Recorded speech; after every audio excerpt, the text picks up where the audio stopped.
채권자들이 못 받아들이니까 못 해주겠다. 거의 뭐 궁예야 궁예, 배생위원이.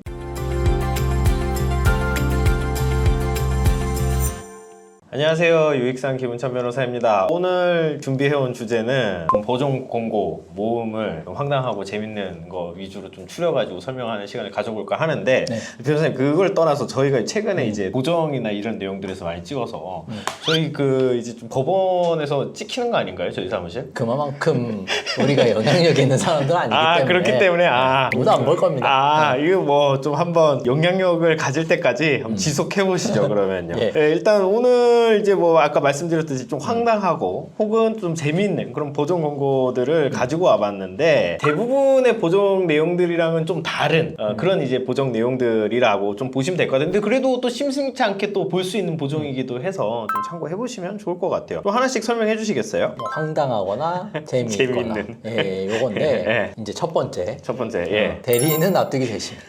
저한테 물어본 거죠, 오히려. 네, 보정에서 한번 예. 보면 24년 1월 25일자 의견서는 잘 확인했습니다. 뭐 제가 의견서를 냈겠죠. 그런데 이제 뭐 신청인은 어쩌고저쩌고 하다가 뭐 신청 직전에 협의 이혼했는데 원론적인 내용의 의견서를 제출한 대리인의 입장도 이해가 가지만 대리인께서는 이와 같은 상황이 납득이 가는지 묻고 싶습니다. 원론적인 거는 법리적인 거죠, 그죠? 법리적인 거를 제출을 했지만 이게 법리만으로 되는 건 아니다라는 거를 이제 은연중에 내포하고 있는 거고. 그래서 대리인 변호사 너는 이게 이해가 납득할 수 있어? 라고 저한테 대묻는 거예요. 그렇죠. 그게 나는 납득 못하겠다. 회생위원이. 그렇죠. 그래서 어쨌거나 네가 낸 의견서는 잘 봤지만 못 받아주겠고 청산가치에 반영해. 그리고 여기도 조금 그래요. 이 보정 공고를 이행할 수 없는 경우 파산 절차를 활용하십시오. 이거 못하면 파산하라는 것도 사실은 무슨 논리야. 근데 어쨌건 요거는 요 보정 공고가 있었던 사안에 대해서는 또 우리가 다른 영상으로 자세하게 한번 말씀드리긴 할 건데 어쨌든 저한테 너는 납득할 수 있어? 라고 대물은 그런 좀 황당한 사건이었죠. 근데 사실 이게 사실 되게 보정 내용이 다분히 이제 감정이 섞여 있잖아요. 보내주신 건 잘 확인했고요. 원론적인 내용은 뭐 제가 알겠는데 이해가 가세요? 변호사님? 딱 이거잖아요. 그렇죠. 요거에 대해서 이제 뭐 내실 때 그렇게 내시지 그러셨어요. 뭐 저는 납득이 갑니다 충분히. 그거는 후속으로 제가 그런 식으로 냈습니다. 왜냐하면 근데 이 회생위원분도 사실은 좀 당황스러웠을 거예요. 왜냐하면 대부분의 사무실들은 요 직전에 뭐 청산가치 반영하십시오라고 하면은 그렇죠. 사실 변사가 안 하니까 직원들이 사실 뭐 화들짝 놀라면서 반영하거나 반영하면 안 될 것 같다라고 하면 의뢰인을 최대한 설득하거든요. 근데 이제 제가 보고 무슨 말도 안 되는 거야? 라고 이제 의견서를 내니 회생위원분 입장에서도 의견서로 법리적인 거는 변호사 말이 맞아. 근데 사실은 법리적인 걸 떠나서 감정적으로 나는 이거를 받아주기는 좀 어려워. 약간 이런 입장이었기 때문에 법원이 법리를 안 따라가면은 뭘 뭐 결국에는 내 마음대로 해야 되겠다. 뭐 이런 뭐 취지로 볼 수가 있겠네요. 사실 뭐 판사들도 제대로 안 하잖아요. 사실 뭐. 이거는 너무 많은데. 제가 늘 선을 긋지만 유익상 변호사님의 개인적인 의견이기 때문에 다음으로 넘어가죠. 넘어가도록 하겠습니다. 두 번째는 내가 수원회생법원에 물어봤는데 내가 물어봤어. 요거 이제 제주지방법원 사건인데 네. 예전에도 제가 한번 말씀드린 적이 있는 것 같아요. 이것도 또 이제 제가 의견서를 내면 항상 뭐 이런 식으로 나오더라고. 7월 23일자 의견서에서 변제 기간을 60개월로 상향하도록 권고하는 것은 법적 근거가 없는 것으로 부당하다. 이제 저는 뭐 이런 걸 좀 자주 다투는 편이니까 했는데 본 법원에서 권고하는 근거는 뭐 이렇게 권고 근거야 알려드립니다. 근데 이거 다 근거도 제대로 된 것도 아니에요. 이것도 근거도 엉터리예요. 근데 어쨌든 넘어가서 채무자 의견서에서 서울회생법원과 수원회생법원을 언급했는데 요거는 이제 제가 이런 식으로 언급한 거죠. 서울회생법원, 수원회생법원에서는 실무적으로 이런 식으로 주로 처리되는데 유독 제주지방법원에서만 처리를 하는 방법이 맞지 않고 형평에 어긋난다. 결국엔 이거는 우리가 모든 대한민국 국민이라면 헌법에서 평등권과 공정한 재판을 받을 재판 청구권을 보장하고 있는데 그거에도 지금 어긋나는 재판을 하고 있는 게 말이 안 된다라고 했더니 수원회생법원 수원에 나도 물어봤어. 수원회생법원에 물어보니까 수원회생법원도 60회로 하고 있대. 특별한 사정이 있는데. 그러니까 너도 이거 따라야 돼. 라고 이제 보정이 나온 거죠. 뭐 그거잖아요. 내가 그거 그 형한테 가서 물어봤어. 그 형도 그렇게 한다던데 딱 그거잖아요. 그죠? 수원회생법원 누구한테 물어봤냐? 하고 싶었는데. 그거 해야죠. 수험회생법은 누구한테 물어보셨어요? 어쨌든 36개월로 끝났어요. 결과적으로. 그래, 결과적으로는? 네. 아 이거 물어 끝까지 그럼 수원회생법원에 보낸 공문을 보내달라. 회신 내용을 이렇게 가셔야죠. 어쨌든 뭐 잘 끝났으니 다행이네요. 하여튼 이렇게 네. 나오더라. 네. 세 번째. 채권자들이 납득 불가. 요거 뭐냐. 채권자들이 못 받아들이니까 못 해주겠다. 거의 뭐 궁예야 궁예. 회생위원이. 변제율이 원금의 11%로 매우 저조하고 변제율이 매우 낮다. 네. 그래서 이에 대해서 채권자들이 납득하기 어렵대.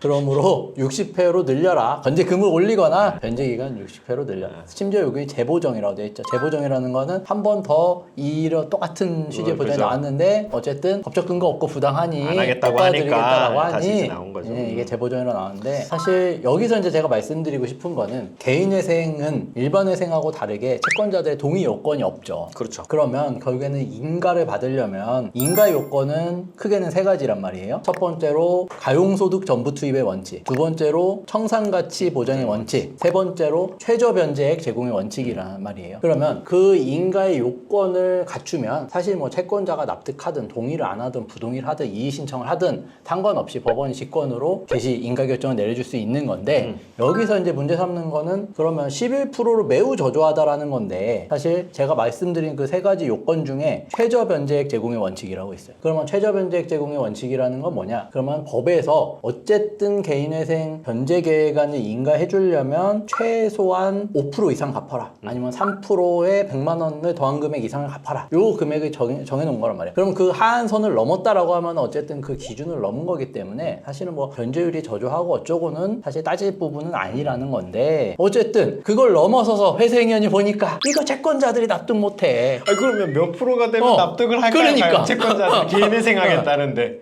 이게 뭐 결국에는 말이 안 되는 보정이죠. 그러니까 이거 뭐말 같은 걸 내야지. 그래서 요거는 제가 3줄짜리 의견서로 뭐 막아냈습니다. 뭐라고 하셨나요? 수원회생법원에서 한 자릿수로 인가낸 사건들 제가 그냥 사건 번호 쭉 적어서 냈습니다. 이거 뭐냐? 여기도 자칫 잘못하면 수원회생법원에 또 물어볼 뻔했네요. 아니, 이 수원회생법원 사건이에요. 수원회생법원 사건이라서. 당신 법원에서 지금 당신네 이렇게 처리하고 있는데 뭐냐? 뭐 말 같은 얘기를 해라. 그래서 그렇게 끝났습니다. 네 번째 보시죠. 재밌네요. 요것도 수원회생법원 사건이에요. 회생법원인데 지방법원에서 회생사건 처리하는 것들에 문제가 많아서 회생법원 만들었는데 회생법원도 역시나 개판입니다.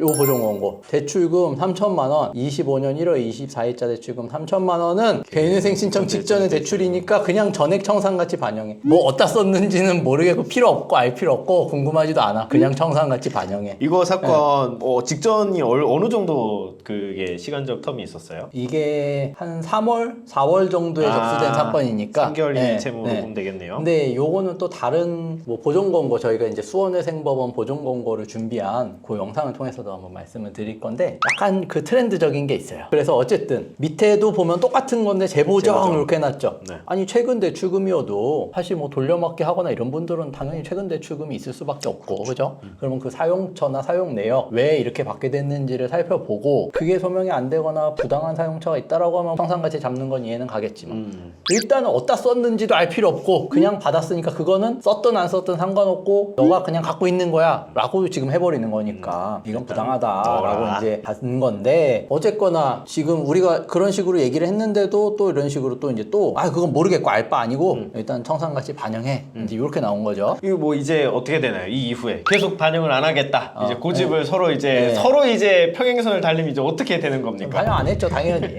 저희 잘 처리된 것만 갖고 오니까. 그렇죠. 결국 회생위원이 뜻을 꺾었다. 이건 꺾을 수밖에 없죠. 이거 사실 말이 안 되잖아.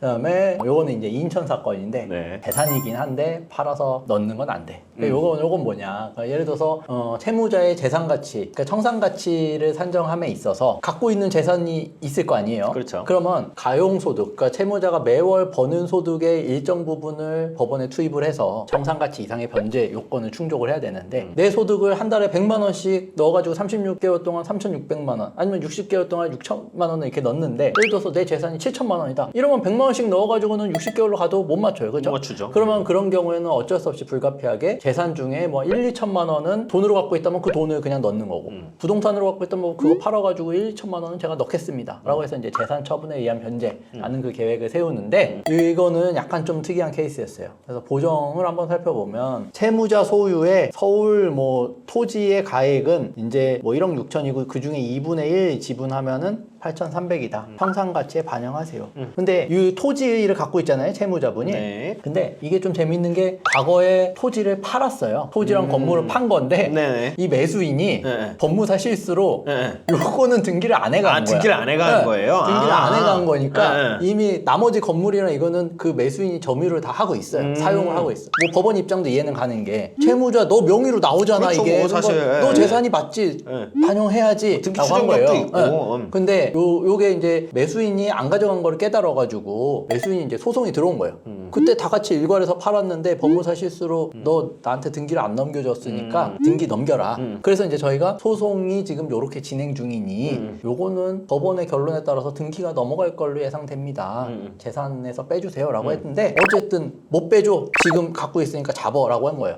그러니 우리가 채무자분이 사실은 이 재산이 있었으면 이거 팔아서 채무 갚으면은 개인의 생각 안 해도 거의 무방할 상황이긴 했는데 그래서 그러면 가용소득으로는 이게 안 되니 좋습니다. 그러면 이 재산을 처분해가지고 부족 부분은 넣는 걸로 변제계획안을 냈어요. 그랬더니 이게 웃겨. 승소 여부가 불확실한 재산 처분에 의한 변제계획안은 허용되지 않습니다. 어쩌라고 그러면 승소 여부가 불확실하면은 내 재산이 아닐 수도 있는. 그러니까. 뭐 이거 이랬다 저랬다네. 그래서 제가 승소 여부가 불확실한 재산을 재산으로 잡으라며 근데 처분은 안 되면 이거야말로 논리모순 아닙니까? 그러면 재산으로 빼주던지 재산 처분을 용인을 해주던지 라고 냈고 결과적으로는 재산 처분에 의한 변제를 일단 냈다가 소송에서 당연히 패소했을 거 아니에요? 그러니까 토지의 명의도 이제 넘어갔고 결과적으로는 몇 번 돌고 돌아서 이제 재산 목록에서 그냥 다 빠졌습니다. 근데 하여튼 이런 식으로 이제 논리 모순적인 보정도 뭐 심심치 않게 나온다라는 것도 알아주시면 좋을 것 같고 명의신 다 불법입니다. 네. 사실 이 회생위원분은 제가 좀 아는데 아는 분인데 이 보정이 나온 그러니까 명의신탁은 불법입니다. 그래서 어떡하라고? 연결이 안 돼요. 청산가치에 반영하십시오. 불법인 거랑 청산가치 반영하는 거랑은 아무런 인과관계 없어 상관이 없어요. 그죠? 그러니까 우리가 부실법이라고 그러죠. 예. 부동산 실권리자 명의 등기에 관한 법률. 그러니까 사실 부동산은 실제 권리자, 실제 명의자의 그 명의로 등기를 해야 되는데 실소유자 명의로 다른 사람 명의로 등기하는 것 자체를 법에서 이제 불법으로 규정을 해놓고 있죠. 형사처벌도 되고. 근데 그거하고는 별개로 이제 뭐 회생법상으로 아니면 이제 민사법적으로 명의신탁 받은 재산. 그러니까 원래는 다른 사람 건데 내가 명의만 빌려줬어. 그러면 요거는 원래 명의자한테 돌려주더라도 뭐 사행위라든지 채권자들을 해야 하는 행위가 아니다라는 게 이제 대법원에 확립된 판례예요. 그래서 저희가 요거는 어쨌든 신청 직전에 명의를 원래 명의자한테 돌려준 거에 대해서 의심하실 수 있겠지만 이 사람이 돈도 다 냈고 이런 증거들을 보여드리면서 명의신탁 재산의 원상 회복이니 요건 이제 뭐 부인의 대상이 아니라 청산가치 반영이 안 되는 게 맞습니다. 라고 했더니 모르겠고 일단 불법이니까 반영하세요. 이제 이렇게 나온 거예요. 물론 이제 결과적으로 뭐 대법원 판례나 이런 거 잘 내서 맞긴 했지만 요게 이제 그 저희 직원이 처음에 요거를 딱 보고 변호사님 이거 어떻게 해요? 네. 뭘 어떻게 해요? 사실 이거는 아무 일도 아니죠. 이거는 뭐 제가 이제 의견서로 가볍게 막을 수 있는 사안이다라고 했는데 사실 대부분의 사무실들은 이제 뭐 직원들이 그냥 처리를 하고 변호사들이 안 보니까 요런 이슈들이 터지면 그렇죠. 사건을 뭐 포기해버리거나 의뢰인을 설득하거든요. 요거는 요래서 안 될 것 같습니다. 근데 사실은 요런 부분에 있어서 변호사들의 좀 엄밀한 법리적인 검토도 필요하다라는 측면에서 제가 한번 좀 넣어봤습니다. 왜 회생위원회 낚시인가요? 불법이니까 청산가치 반영하라라고 하면 반영할 수도 있잖아요. 불법 일단 그러니까 회생위원분도 청산가치 알지만 던진 거지. 던진 거지. 그래서 넣으면 좋고. 넣으면 좋고. 너 이거 변호사가 사건 안 할 것 같은데? 하면은 넣겠지. 던져보고. 그러면 이제 청산가치 이제 반영이 돼서 올라오냐 안 올라. 회생위원도 재밌겠는데요. 일단은 보정 내놓고 이제 어떻게 들어오는지 보자. 이제 청산가치 반영돼서 이제 올라오면은 잡혔구나. 그렇죠. 이렇게 되는 거죠. 이런 재밌는 보정들도 나온다라는 걸 한번 좀 말씀드리고 싶었습니다. 근데 이게 사실 변호사님이 보니까 재밌죠. 이거 채무자 당사자 입장에서는 굉장히 무서운 무섭죠, 그죠? 보정이잖아요. 네, 이 무섭고. 내용들이 사실은 그렇죠. 이제 뭐 변호사님이야 뭐 사실은 법률적인 어떤 쟁점과 이런 내용들을 봤을 때 이게 문제가 있고 어떻게 보면은 재밌다, 황당하다 이렇게 보는데 아까 뭐 말씀하신 직원이 봤을 때는 벌써 이거 어떡해요가 되는 거잖아요. 뭐 저희 직원 네. 뭐 경력 10년 돼도 사실 이거 어떡해요 이런 경우들이 그렇죠. 사실은 적지 않기 때문에 그 이제 이렇게 돼서 그냥 그냥 이거는 선생님 말대로 청산가치 넣어야 됩니다. 이렇게 되면 그냥 사실 뭐 넣는 거잖아요. 그렇죠. 이렇게 해서 뭐 그거에 대한 옳고 그름의 어떤 판단을 뭐 받을 기회도 사실은 없기 때문에 그러니까 결국엔 보정 대응이라는 게 굉장히 중요하다. 그래서 이게 황당하고 재밌는 거에 남을 수 있어야지 이게 진짜 극악스러운 공포의 어떤 보정이 되면서는 안 된다라는 생각이 좀 드는 것 같아요. 네, 오늘은 저희 법원에서 실제 이제 나왔던 보정 중에서 유익상 변호사님이 보시기에 황당하고 재밌는 유익상 변호사님입니다. 그런 어떤 보정 공고 모음을 갖고 왔고요. 약간 그 흑역사 모음집 같은 그런 느낌이에요. 약간 요거 한번 좀 다음번에 또 하면은 재밌을 것 같거든요. 네. 또 좀 준비를 해주시면은 또 저도 이거 보면서 재밌더라고요. 그래서 한번 좀 다음번에 또 한번 촬영을 해보고요. 저희는 다음 영상에서 더 유익한 주제로 찾아뵙도록 하겠습니다. 감사합니다.